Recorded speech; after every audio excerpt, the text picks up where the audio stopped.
ನಮಸ್ಕಾರ ಸ್ನೇಹಿತರೆ, ನಾಡಿದ್ದು ಅಕ್ಟೋಬರ್ 9ರ ನಂತರ ಈ 5 ರಾಶಿಗೆ ಶುಕ್ರ ದಶೆ.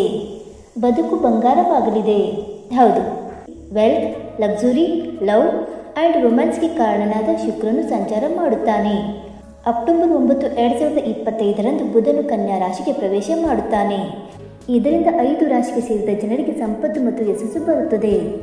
ಆ ಅದೃಷ್ಟದ ರಾಶಿಗಳು ಯಾವುವೆಂದು ತಿಳಿದುಕೊಳ್ಳೋಣ ಬನ್ನಿ ಸ್ನೇಹಿತರೆ. ಅದಕ್ಕೂ ಮುಂಚೆ ನೀವು ನಮ್ಮ ಚಾನಲ್ಗೆ ಸಬ್ಸ್ಕ್ರೈಬ್ ಮಾಡದೆ ನೋಡ್ತಾ ಇದ್ದರೆ ದಯವಿಟ್ಟು ನಮ್ಮ ಚಾನಲ್ಗೆ ಸಬ್ಸ್ಕ್ರೈಬ್ ಮಾಡಿಕೊಳ್ಳಿ ಸ್ನೇಹಿತರೆ.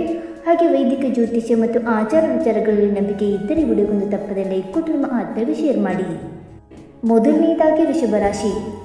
ಶುಕ್ರನ ಸಂಚಾರವು ವೃಷಭ ರಾಶಿಯವರಿಗೆ ಪ್ರೀತಿ ಮತ್ತು ಸಂಪತ್ತು ಎರಡನ್ನೂ ನೀಡುತ್ತದೆ ಮತ್ತು ಒಂಟಿ ಜನರು ಬೆರೆಯಬಹುದು ಮತ್ತು ಅನಿರೀಕ್ಷಿತ ಆರ್ಥಿಕ ಲಾಭಗಳು ಇರಬಹುದು.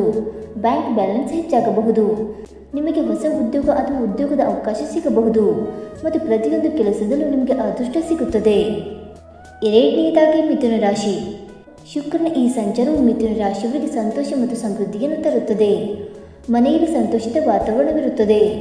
ನೀವು ನಿಮ್ಮ ಕುಟುಂಬದೊಂದಿಗೆ ಪ್ರವಾಸಕ್ಕೆ ಹೋಗಲು ಯೋಜಿಸಬಹುದು. ಆಸ್ತಿ ಮತ್ತು ವಾಹನಗಳನ್ನು ಖರೀದಿಸುವುದು ಸಹ ಒಳ್ಳೆಯದು. ನಿಮ್ಮ ಆರ್ಥಿಕ ಪರಿಸ್ಥಿತಿ ಬಲವಾಗಿರುತ್ತದೆ. ಮೂರನೆಯದಾಗಿ ಸಿಂಹರಾಶಿ. ಸಿಂಹ ರಾಶಿಯವರಿಗೆ ಶುಕ್ರನು ಅನಿರೀಕ್ಷಿತ ಆರ್ಥಿಕ ಲಾಭಗಳನ್ನು ತರಬಹುದು.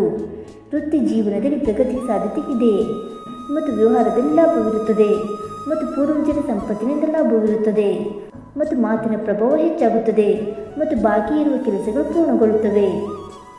ನಾಲ್ಕನೆಯದಾಗಿ ವೃಶ್ಚಿಕ ರಾಶಿ. ವೃಶ್ಚಿಕ ರಾಶಿಯವರಿಗೆ ಶುಕ್ರನು ಲಾಭವನ್ನು ನೀಡುತ್ತಾನೆ ಮತ್ತು ಉದ್ಯೋಗದಲ್ಲಿರುವವರಿಗೆ ಲಾಭವಾಗಬಹುದು. ಅವರಿಗೆ ಹೊಸ ಉದ್ಯೋಗ ಬಡ್ತಿ ಸಿಗಬಹುದು ಮತ್ತು ಸೃಜನಶೀಲ ಕೆಲಸ ಮಾಡುವವರಿಗೆ ಲಾಭವಾಗುತ್ತದೆ ಮತ್ತು ಸಮಾಜದಲ್ಲಿ ಗೌರವ ಹೆಚ್ಚಾಗುತ್ತದೆ. ಕುಟುಂಬದಲ್ಲಿ ಸಂತೋಷ ಇರುತ್ತದೆ. ಇನ್ನು ಐದನೇದಾಗಿ ಧನುರಾಶಿ. ಧನುರಾಶಿಯಲ್ಲಿ ಶುಕ್ರನ ಸಂಚಾರವು ಕೆಲಸದ ಸ್ಥಳದಲ್ಲಿ ವಿಶೇಷ ಪ್ರಯೋಜನಗಳನ್ನು ತರುತ್ತದೆ ಮತ್ತು ಕೆಲಸಕ್ಕೆ ಮೆಚ್ಚುಗೆ ದೊರೆಯುತ್ತದೆ. ಮೇಲಧಿಕಾರಿಗಳು ಬೆಂಬಲ ನೀಡುತ್ತಾರೆ ಮತ್ತು ಹೊಸ ವ್ಯವಹಾರವನ್ನು ಪ್ರಾರಂಭಿಸಲು ಒಳ್ಳೆಯ ಸಮಯವಾಗಿದೆ. ಆರೋಗ್ಯವು ಸುಧಾರಿಸುತ್ತದೆ ಮತ್ತು ಗ್ಲಾಮರ್ ಲೋಕಕ್ಕೆ ಸಂಬಂಧಿಸಿದ ಜನರಿಗೆ ಶುಭ ಸಮಯವಾಗಿದೆ.